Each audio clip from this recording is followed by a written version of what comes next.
Hey everyone, welcome back to The Explainer. I'm host 1. And I'm host 2. Today we're jumping straight into the invisible engine of public finance. And the title of this one really just says it all. Taxes. Have you ever actually looked at your paycheck, or maybe just the receipt for your morning coffee, and wondered what is really happening under the hood there? Because taxes are literally woven into almost every single transaction we make. Oh, for sure. But the mechanics of who actually feels the pinch, it's pretty fascinating. So let's pull back the curtain on this. Okay, let's start with a much-needed and, honestly, slightly sassy legal reality check. Listen to Professor Seligman's strict definition here. He says, a tax is a compulsory contribution from the person to the government without reference to special benefits conferred. Right, and in plain English, that basically means paying your taxes doesn't entitle you to march up to the state and demand personal face-to-face favors in return.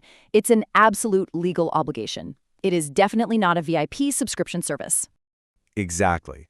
So the crucial point really boils down to this. A tax is a compulsory contribution imposed by the government to meet public expenses, absolutely without any direct quid pro quo. Yeah, you're funding the broad, common interests of society. Things like national defense, public health, infrastructure. You are not buying a direct one-to-one service.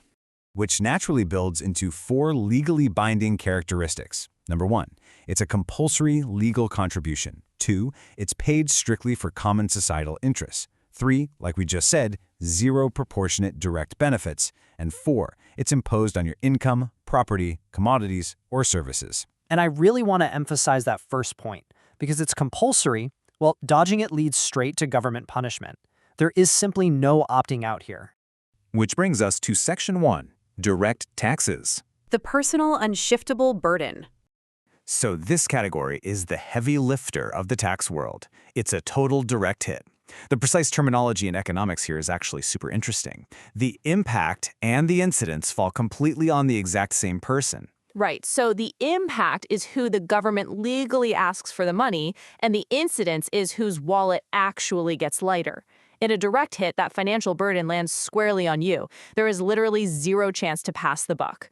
And you see this clearly in everyday life, right? With things like income tax, which is levied directly on your personal earnings, or wealth tax, which is imposed right on the total value of your accumulated private property. In both of those cases, the government levies the tax right on your personal finances, and you physically feel that monetary loss. You and only you carry this burden. Now for Section 2, Indirect Taxes. The shiftable burden. Okay, so if direct taxes are kind of like a punch to the gut, indirect taxes operate totally under the radar. Comparing these side by side makes it so crystal clear. With a direct tax, the impact and incidence hit the same person.